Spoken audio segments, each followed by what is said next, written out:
The Cursed Fossil. Dr. Evelyn Carter had spent her entire life chasing the remnants of the prehistoric world. An esteemed paleontologist, she had uncovered countless fossils, but nothing compared to the legend of the Doomed King, a Tyrannosaurus rex whose remains were said to be cursed.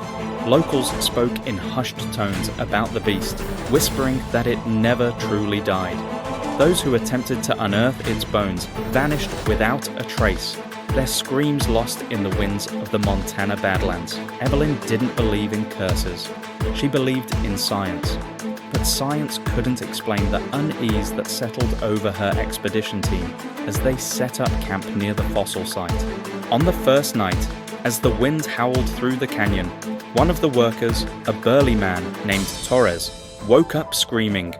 "I saw it!" he gasped, eyes wild with terror. A shadow! Huge, standing over the tents. It had eyes that glowed red in the dark. The others dismissed it as a nightmare. Evelyn, however, wasn't so sure. There were no trees, no mountains high enough to cast a shadow like that.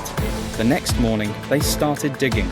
As they unearthed massive ribs, a spine, and finally the skull, something changed. The air became heavy. The earth trembled beneath them, though no earthquake was reported. Radios crackled with static whispers, unintelligible but eerily human. And then the claw marks appeared, deep gouges in the rock, too fresh to be from a fossilized predator. That night, Evelyn stayed up late examining the T-Rex skull, brushing away dust from its serrated teeth. It was the most complete specimen ever found, a true king. The camp was silent, too silent. Then she heard it. Boom! Boom! Boom! Heavy, deliberate footsteps. They echoed through the canyon, slow and powerful, growing closer. Her breath hitched. The ground should not be shaking. She stepped outside, gripping her flashlight. The rain had turned the dirt to mud, yet when she shined the beam across the ground, there were no footprints. The footsteps continued. Something was here. Something massive. But it was invisible. A shadow blotted out the stars above her. The air grew icy cold. Then she saw them. Two fiery red eyes, watching her from the darkness. And then the roar came.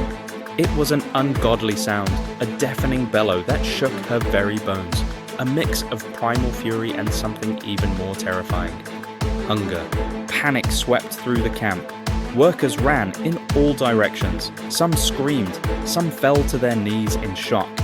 The skeleton in the dig site was moving, not as bones, but as flesh and nightmare, forming around the fossil like a grotesque mirage. The Doomed King had returned. It towered over them, half real, half shadow, its skin flickering like a glitch in reality. Blood dripped from its spectral jaws, but it was not alive. It was something worse. A beast trapped between life and death, fueled by the souls of those who had dared disturb its slumber.